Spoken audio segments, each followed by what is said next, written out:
Hey everyone, welcome to the Free to Grow CFO podcast, where we talk all things scaling a D2C brand with a profit first mindset. I'm your host, John Blair, founder of Free to Grow CFO. For those of you that don't know, Free to Grow is a boutique outsourced accounting and fractional CFO firm. And what we do is we help scaling profit first D2C brands grow alongside healthy profit, cash flow, and confident decision making. Today on the show, I'm super excited to be chatting with Ian Madigan, head of partnerships at Dataships. Ian, welcome.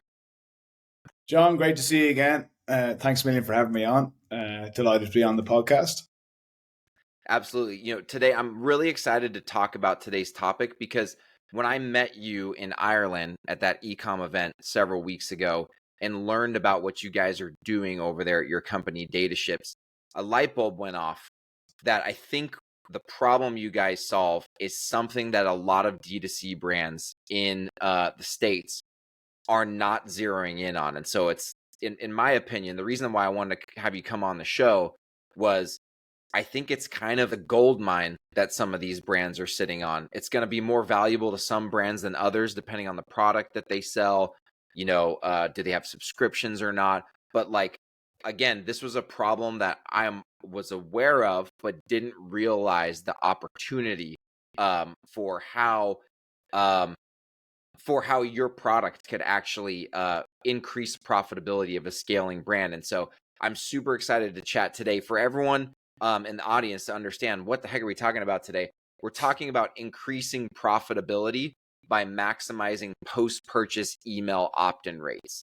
And I think you're going to find today's discussion super, super helpful and hopefully actionable for you to actually implement some of the things that we talk about today into your D2C brand's marketing mix so that you can improve your profitability as you continue to scale. So before we dive into the email opt-in rate topic in a little more detail, Ian, I'd love for you to just share with the audience a little bit about your background and how you ended up at Dataships. Yeah, so before I took the role of head of partnerships in Dataships last May, I was previously a professional rugby player. So I played for the top teams in Europe, in Ireland, in Leinster and Ulster, and then I also played in the top league in France with a team called Bordeaux Bègles, and in England with Bristol Bears. So I'd played over 300 professional games, 31 times for Ireland. But during that time, Michael, who's the CEO of Dataships alongside our co-CEO, Ryan, he approached me back in 2013 with an idea for fantasy rugby, similar to some of the fantasy products that there are in the States. We tried to replicate that in Europe with rugby, with a more kind of detailed stats-based game.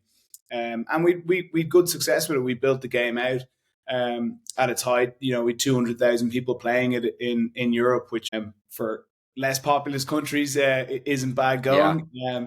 And then we subsequently sold the game, and it was really then in 2017 and 2018 that we pivoted into the data privacy space. So in Europe, the GDPR was coming in, and we looked at building a one-stop shop solution for SMEs to ensure that they were going to be fully compliant with the GDPR. So at the time, it was all, privacy policies, cookies tools. The big change we thought would happen with the GDPR in Europe was around data access requests. So customers making a request for their data, the merchant having to send it out in machine readable format. And we built a solution for that. But as it transpired, not many customers actually make these data access requests. And that wasn't really the change that the GDPR had.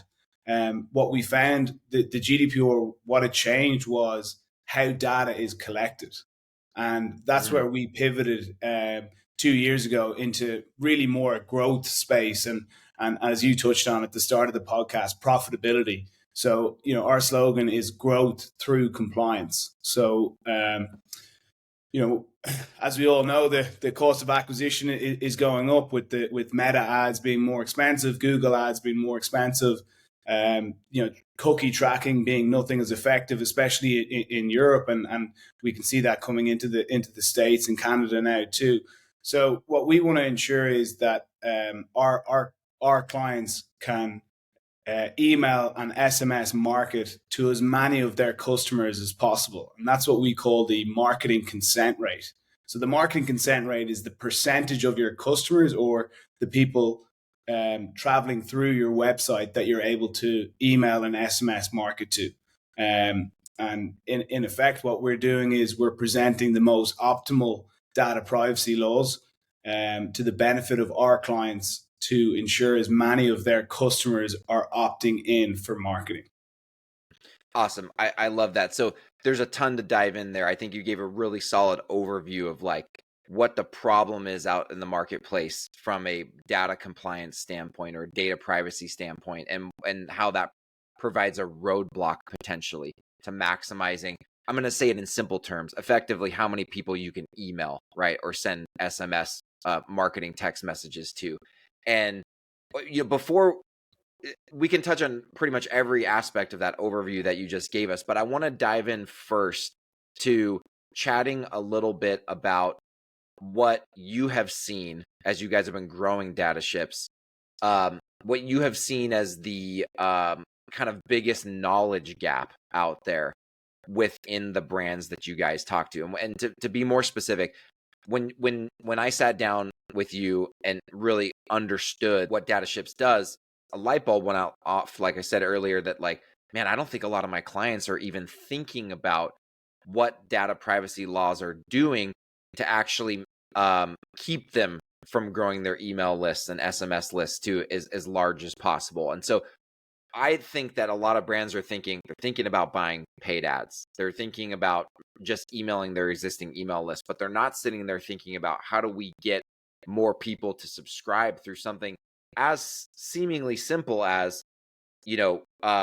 leveraging the data privacy laws. But the issue is there's a lot to know there, right? And it's different from country to country. And so when you talk to brands that could potentially use Dataships, what do you see as the biggest gap in knowledge of what these brand founders and operators just don't understand about the data privacy laws?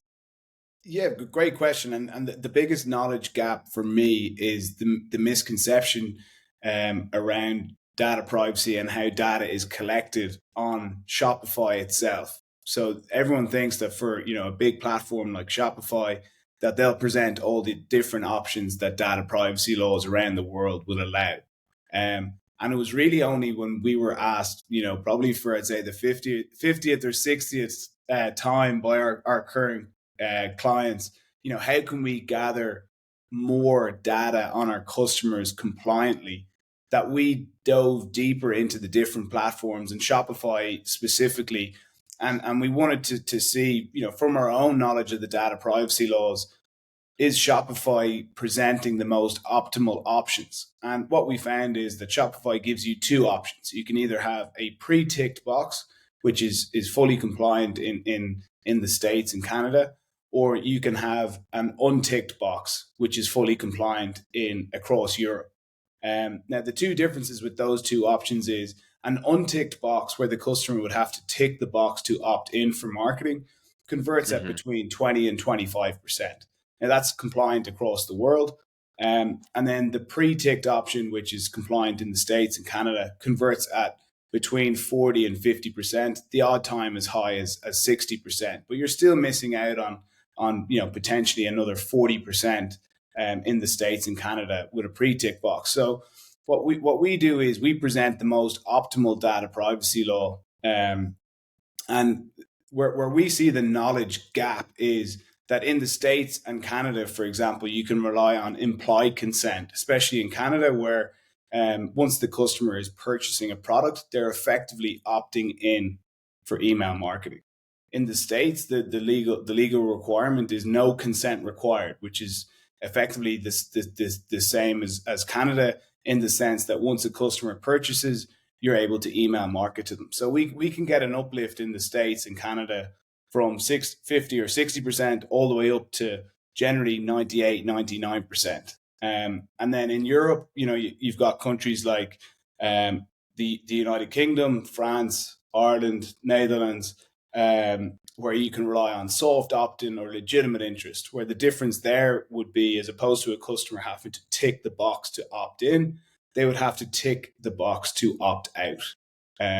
And that's where across our portfolio of 450 clients, we increase the marketing consent rate up to 88% on average. But for our American and Canadian customers, it would be above 95%. Wow. So this is fascinating. So let's break this down a little bit here and kind of summarize it for our listeners. So we're talking about an post purchase or as part of the checkout process, an unticked box, right? In terms of like opting in to email marketing, that's converting at 20 to 40%, you said? Yeah. An unticked box in Europe will convert it generally between 20 and 30%. 20 and 30%. Okay. And then a pre-ticked box, did you say 40 to 60%? Yeah. 60 40 on to the 60%. Yeah, exactly. But then leveraging implied consent, which means in the US and Canada, it is compliant that if the customer executed a purchase, they're implying their consent to opt into email marketing. That's upwards of 90% conversion in terms of am I correct there? Exactly that. It'd be even upwards of 97, 98%, where you wouldn't have that total 100% would be if an American or Canadian customer was purchasing from Europe, but it was being shipped to the States, it would default to the safest data privacy law. So that customer might be asked to opt in or double opt in if they happen to be in Germany at the time. But it would Got be it. very close to 100%, exactly that. Okay. So we're talking Shopify only offers the unticked box or the pre-ticked box. So let's say you go with your Shopify site, to the, maybe a little bit more aggressive pre-ticked box, right? 40 to 60% opt-in rate versus 97, 98 with using Dataships. We're basically talking close to double the opt-in rate, right?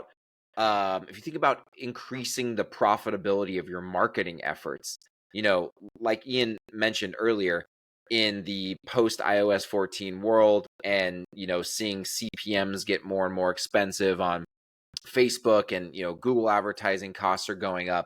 More and more brands that I'm working with as a fractional CFO, they're turning to their retention, right? And they're saying like, look, we still need to use pay-per-click advertising or top of funnel advertising channels like Facebook to drive awareness and acquire new customers, but we're going to really make our profit, or at least the bulk of our profit, we're going to make on repeat purchases. And we're leveraging our email lists and our SMS lists in order to do that. So thinking within that kind of like view of the world that we live in trying to scale a profit first D2C brand, if you're converting on your Shopify site double or close to double the number of people that are opting in post purchase to email marketing, that can be, for the right brand, that can be massive for driving your marketing efficiency and ultimately your contribution margin through the roof.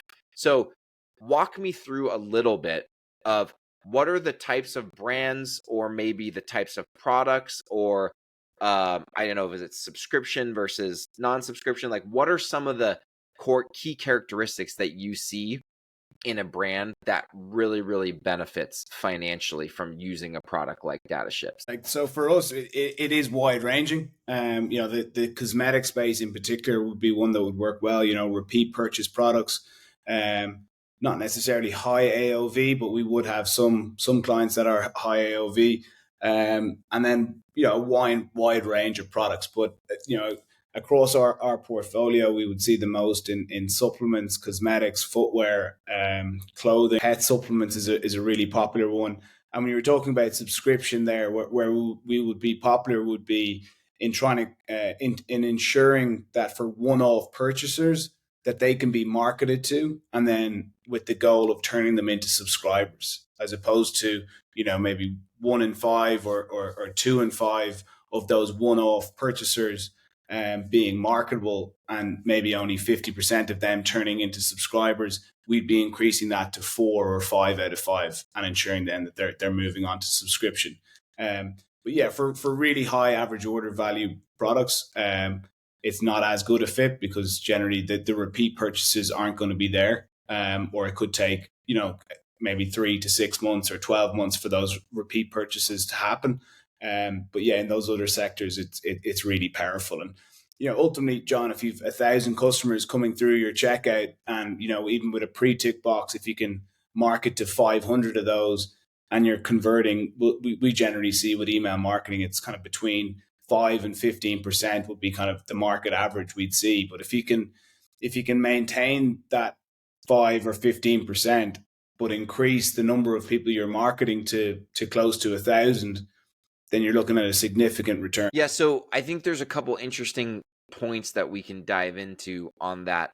One is, and we talked about this when I met you in person in Ireland, but walk me through what you're seeing with these brands. They get on, they start using Dataships.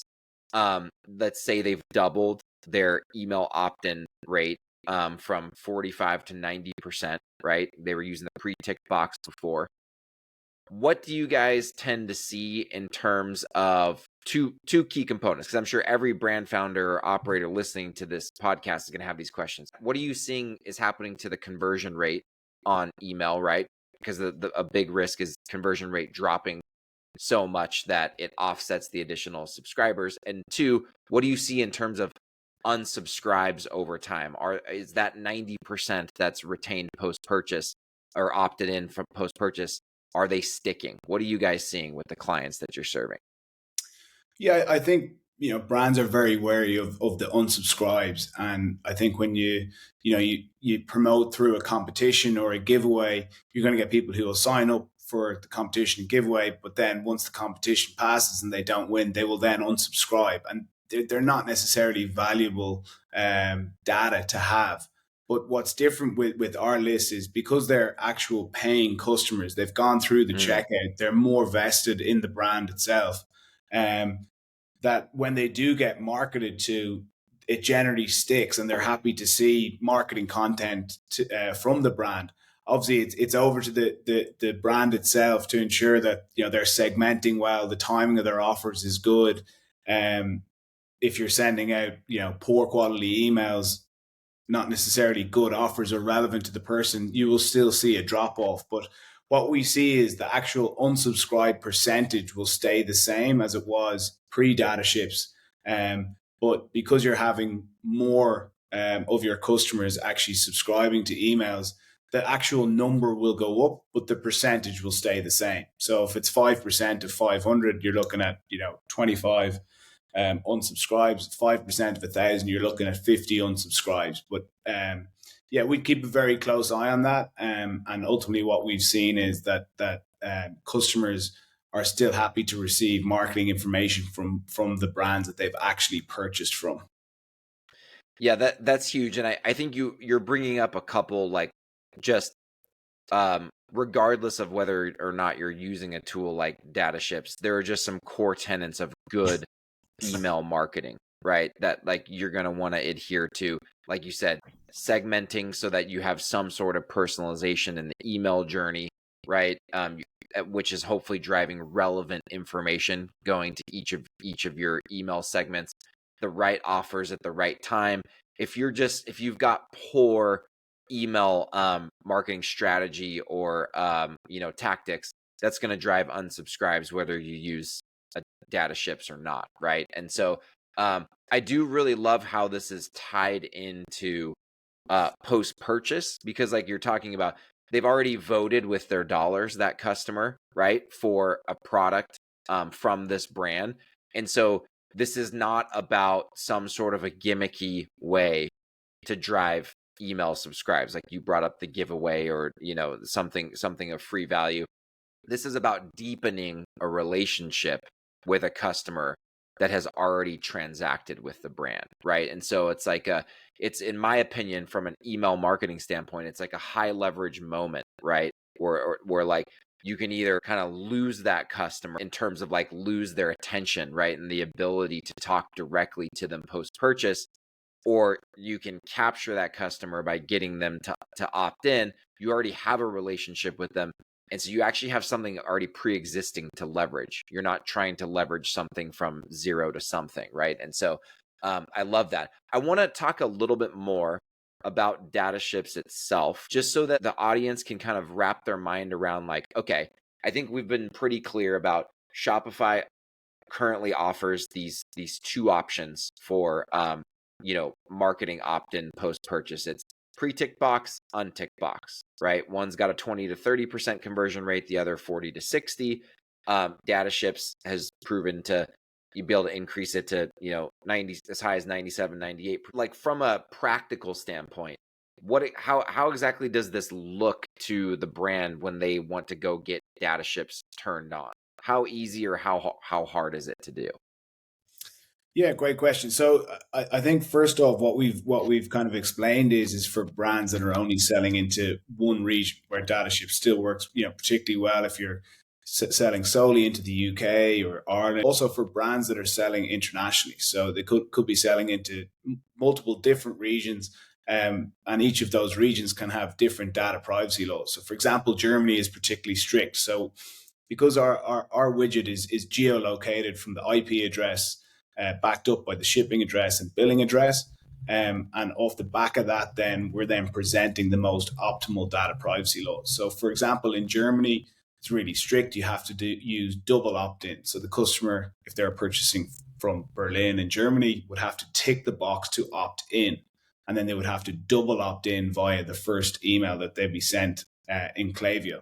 So we would have a separate list in Klaviyo for any German customers.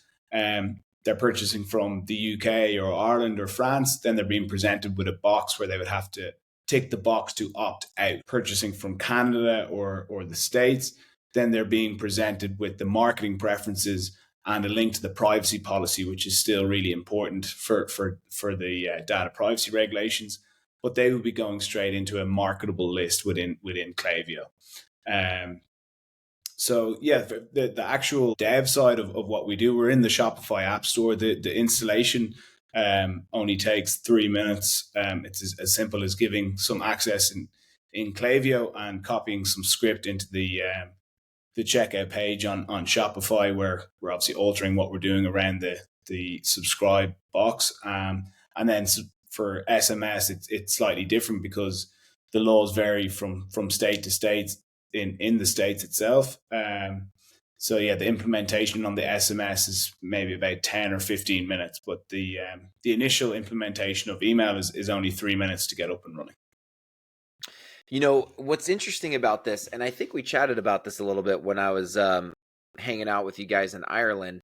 In one respect, what you guys are doing is not all that different conceptually from the way that we view in the e-commerce world these outsourced sales tax offerings. And here's why.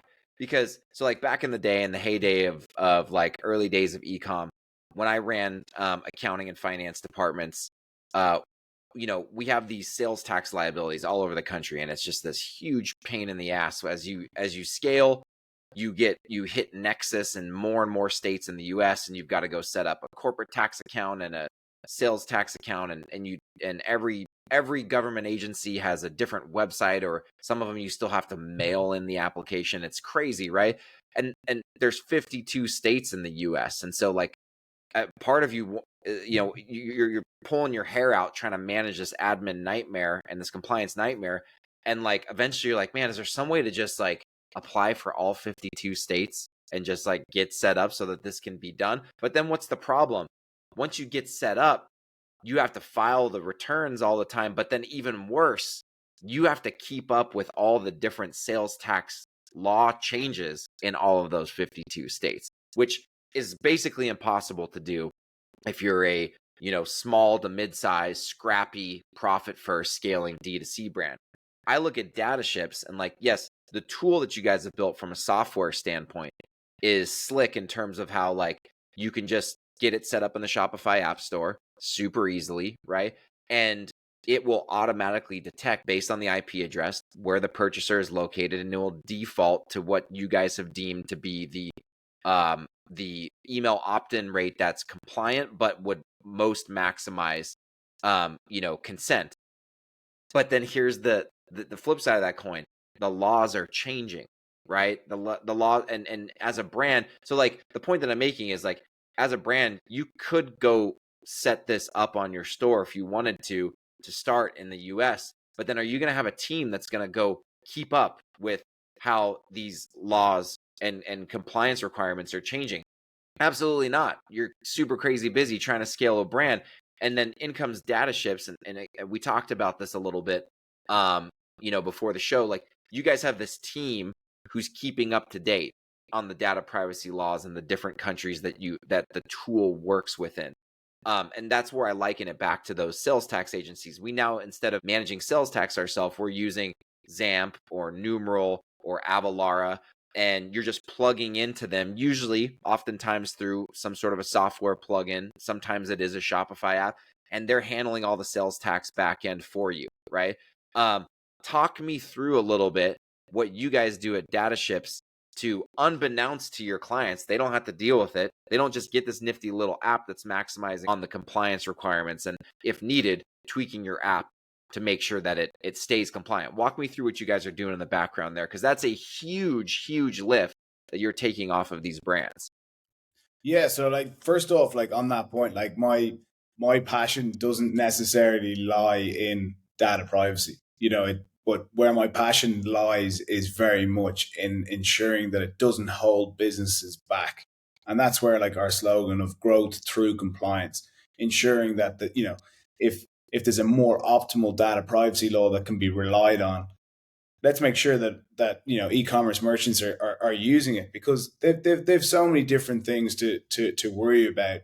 We don't want compliance to be holding them back, and we've had so many merchants over the years come to us, and they're just so afraid of these data privacy laws that they'll default to the strictest, but they might only convert at 10 or 15%, or even on the high side, maybe 50%, but they're still leaving 40-50% on the table. And in my view, that's unfair, because look, the e-commerce merchants are doing an incredible job in getting potential customers to their website. Then their website itself is doing a brilliant job in converting these potential customers into paying customers. We want to ensure that those paying customers, that as many of those are being marketed to, because there's been so much money spent in driving them to your website, in converting them on the website. It's only fair that you can market to as many of those as legally possible.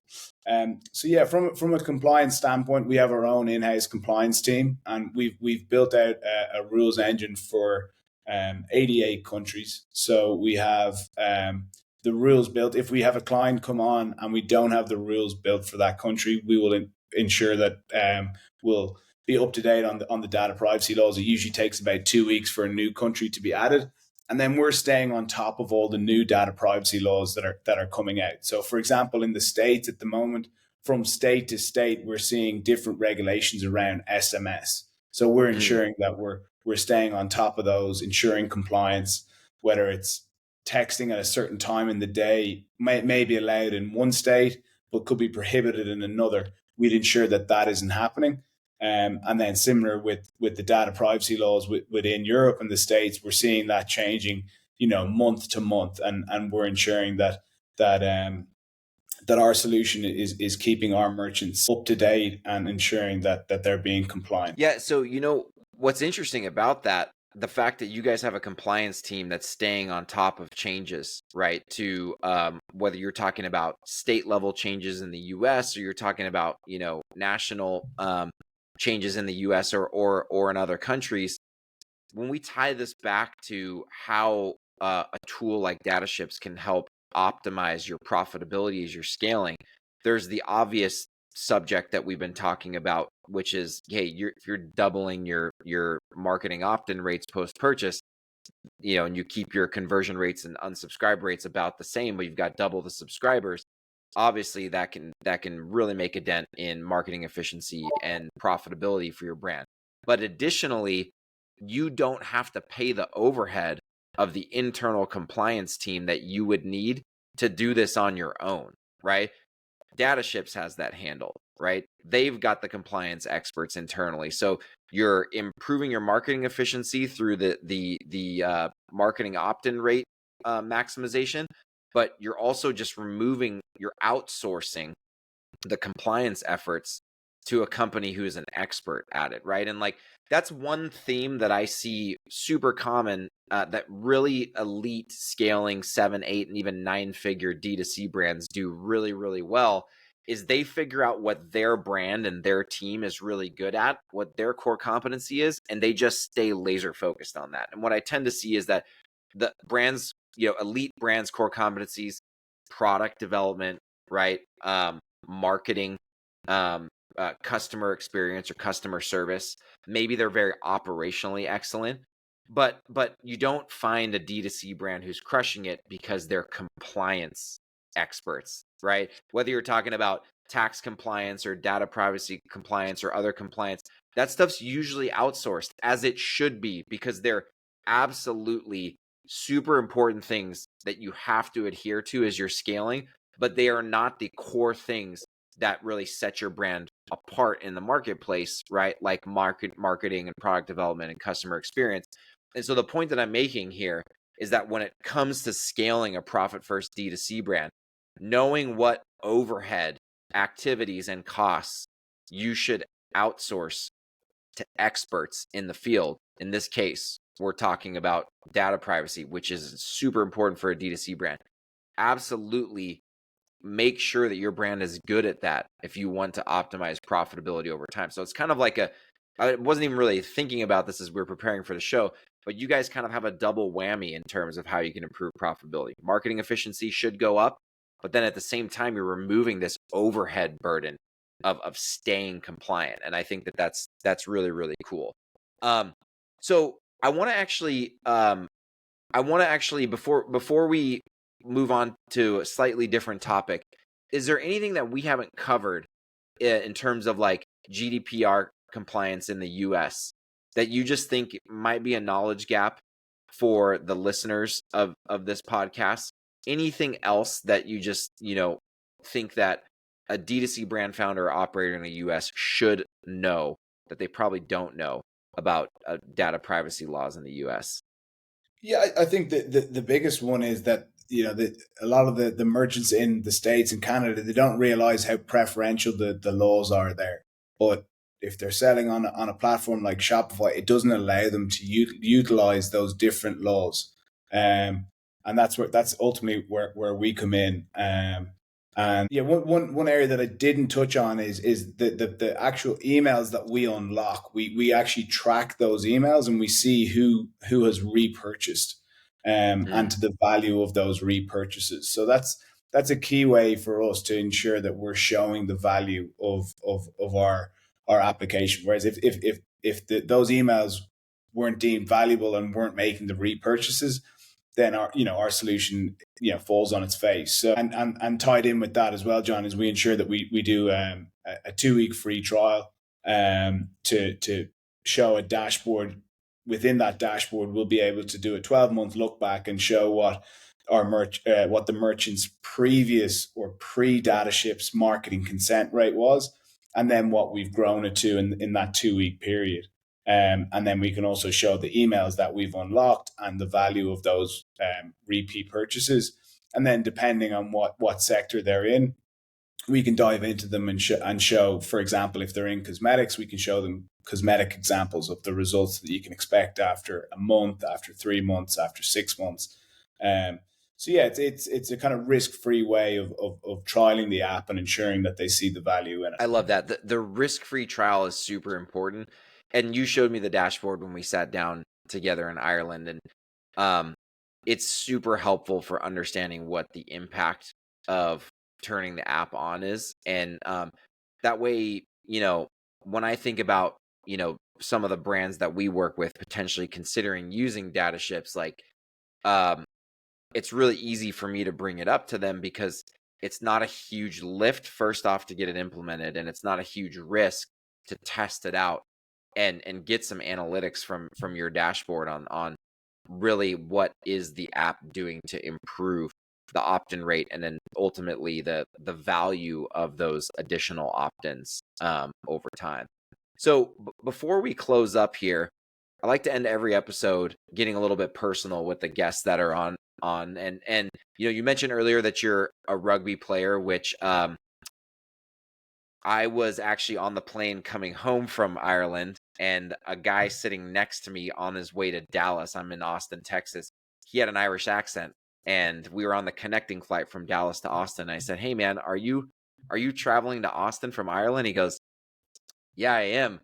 And he's like, I'm traveling to Austin for my first time for a show, like for work, a trade show. It's like, that's funny. I'm coming back from Ireland, kind of from a trade show, my first time to Ireland. And so anyways, we started talking, and he was asking what some of the brands were, or some of the companies were that I met with.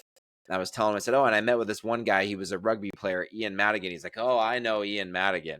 And so anyway, so we actually talked about you on the flight home. But all that being said, post, your pro rugby career, what does your personal life look like these days? Yeah, so I've been finished really playing since May, and full time with Dataships. So that certainly keeps me busy. And then I do national television for the rugby when there's either Irish matches on, or the club games, which is the URC, or the European Championship.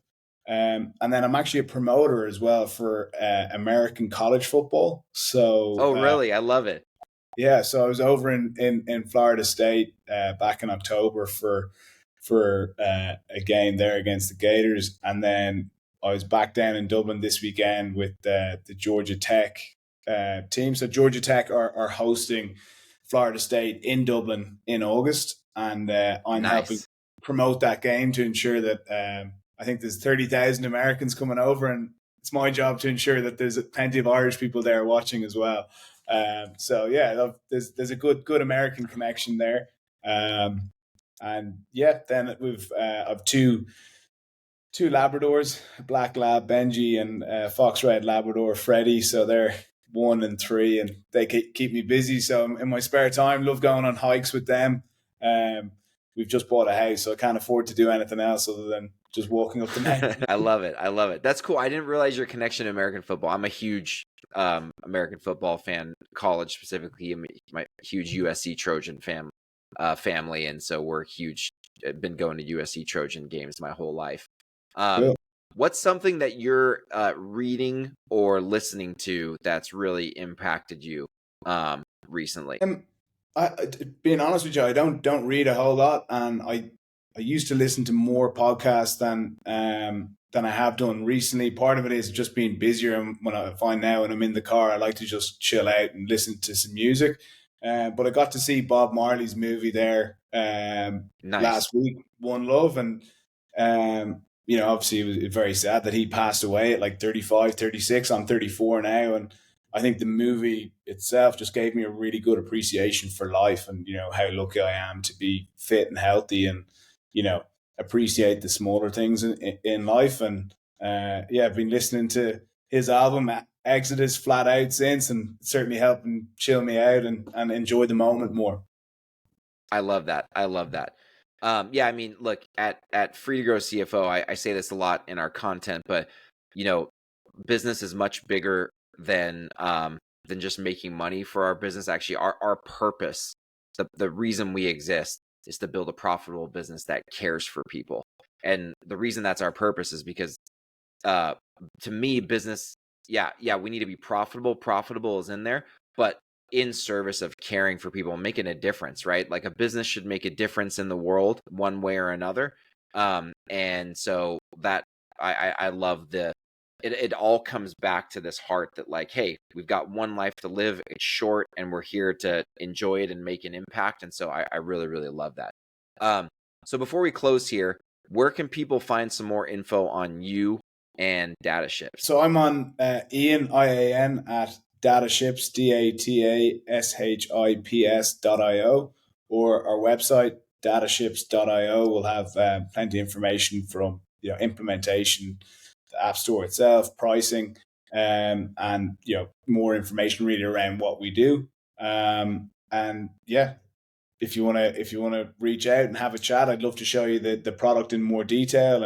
And if not, John obviously has my my details too. And it's been an absolute pleasure coming on, John. I've really enjoyed meeting you in person in Ireland, and big fan of what you're doing in Free to Grow. And you've already made some brilliant introductions to me, which is much appreciated. Of course. No, it's an honor to have you on as well. I mean, we're here talking because what you guys are doing is very interesting, and I think it's kind of a little known fact that really can move the needle for a brand that's trying to scale and also shepherd their profitability. So I really appreciate you coming on. This is super helpful, chocked full of nuggets that the brand founders we're talking to can use to improve their profitability. So all that being said, that's the Free to Grow CFO podcast for today, where we talk about all things scaling a D2C brand with a profit first mindset. And don't forget, if you need help with scaling your brand while also maintaining healthy profitability, cash flow, and confident decision making, reach out to me regarding Free to Grow CFO. We're a boutique outsourced accounting and fractional CFO firm, and we work specifically with scaling D2C brands day in and day out. It's all we do. That's all for today, everyone.